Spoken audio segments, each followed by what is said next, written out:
फैसल साहब, ये जो बैरिस्टर गौहर के बयानात को गलत कह रहे हैं बैरिस्टर सलमान अकरम जाजा जो सेक्रेटरी जनरल है, आफरीदी साहब कराची जा रहे हैं, अचकज़ई साहब लाहौर जा रहे हैं, अपोजिशन लीडर के ऊपर विद इन पीटीआई स्पीकर कह रहे हैं कि लोगों को एतराज़ात हैं, तो ये तालमेल एक नज़र नहीं आ रही, बहुत ज़्यादा फ्लॉज हैं, बड़ा तजब्जुब है, what exactly is happening there?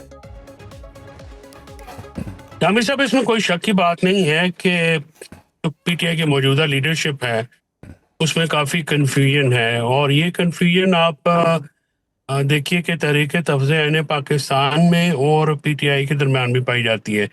यानी जब वज़ीर-ए-आज़म ने मुज़ाकरात की दावत दी तो तहरीक-ए-तफ़ज़-ए-ऐन पाकिस्तान ने, और मैं समझता हूँ कि सियासी तौर पे भी साहिब बात की कि उन्होंने कहा जी गैर मशरूत तौर पे हम मुज़ाकरात करेंगे। लेकिन ये जो उनका, जिस तरह से आपने गौहर साहब की बयान का हवाला दिया है, तो लेकिन जो पीटीआई के नौजवान लड़के हैं या लीडर हैं, उन्होंने इस जो तरीके तफ़ज़े पाकिस्तान के इस स्टांस को, जो कि इमरान खान की दी गई अथॉरिटी के मुताबिक भी था, उसको ऑन नहीं किया। और गौहर साहब ने जो बात की है वो उस तनाज़ुर में बात की है, मेरी उनसे बात भी हुई है। उन्होंने कहा जी बात यह है कि हम एक मुलाकात के लिए वज़रा से भी मेहनत करते हैं, 4-4 6-6 घंटे हम बाहर खड़े होते हैं, इमरान खान साहब का ना मैसेज आ रहा है ना उनसे मुलाकात हो रही है, तो और आप फिर इसको मेहनत करना, समाजत करना, इसको और क्या कहते हैं? तो यही कहते हैं कि पहले हम राही की बात कर रहे थे, अब हम सिर्फ मुलाकात पे आ गए हैं। तो गौर साहब जो हैं वो, क्योंकि एक देखें वो हॉक नहीं है, वो डब समझदार आदमी है, और वो हमेशा तामीरी बात करते हैं, वो तखरीबी बात नहीं करते। अब अंदाजा आप ये लगाएं कि कल मतलब इसमें मुझे कुरान खानियां घर पे होती हैं, जेल के बाहर एहतजाज होते हैं। अब अगर कल हमने वहां पे कुरान खानी करनी है तो फिर मदरसे के बच्चे भी आए, गुठलियां भी जाएं और फिर नाते भी पढ़ लें।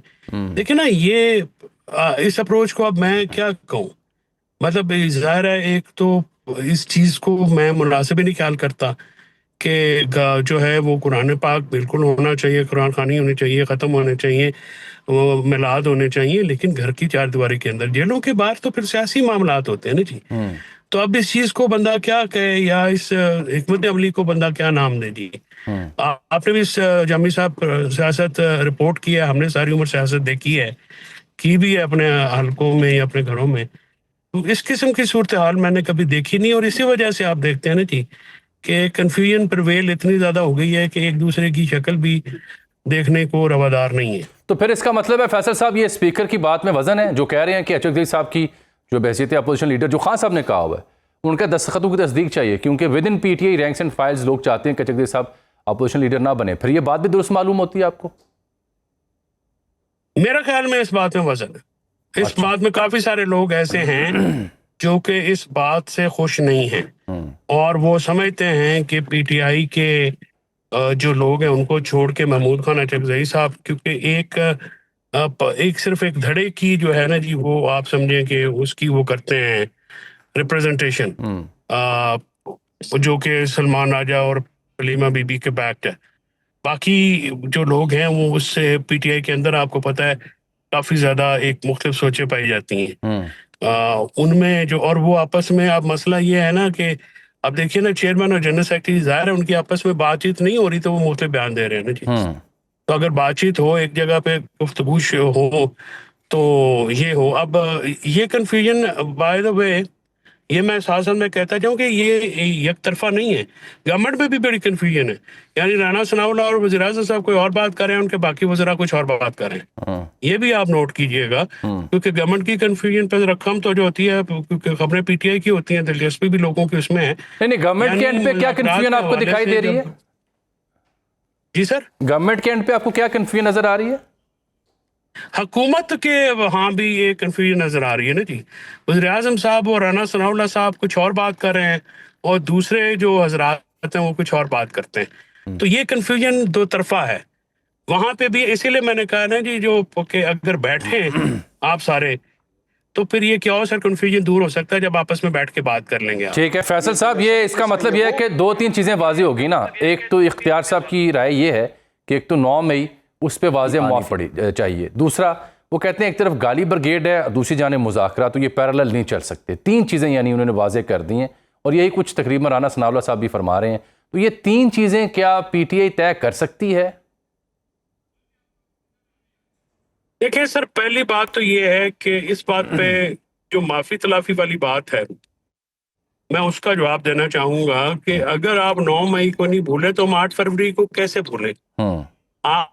आप ये कह रहे हैं कि अनकंडीशनल सरेंडर पीटीआई करे, पीटीआई नहीं कर सकती, ना करेगी। ये आपको तो हकीकत तस्लीम करके सियासी तौर पे भी तो तस्लीम करना पड़ेगा ना सर। अगर आप ये कहें कि आप मुज़ाकरात जो है मुज़ाकरात से पहले माहौल बनाने की बात कर रहे हैं कि मुज़ाकरात तो चलो होंगे, जिन टर्म्स एंड कंडीशंस पे होंगे वहां पे बात हो जाएगी। आप गुजारिश ये है कि फिर हम 8 फरवरी को आप माफी मांगेंगे, ये तो फिर आपको भी आगे देखना पड़ेगा ना। आपने जो नजर आ रहा है वीडियो में उसको सजा दें। अब आपने सबको तो सजाएं दे दी, 1/3 तो जिन पे इल्जाम था वो आपने सजाएं उनको भुगता दी, उनके बेल के रिकॉर्ड तक नहीं आए जो कोट लखपत वाले लोग हैं, ठीक है ना जी।